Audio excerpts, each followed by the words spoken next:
بسم الله الرحمن الرحيم ألم يأن للذين آمنوا أن تخشع قلوبهم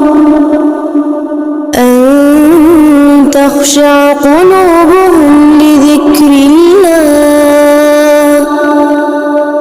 وما نزل من الحق ولا يكونوا كالذين أوتوا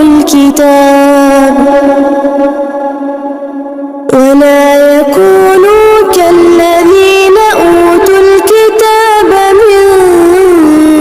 قبل فطال عليهم الأمد فقست قلوبهم وكثير منهم فاسقون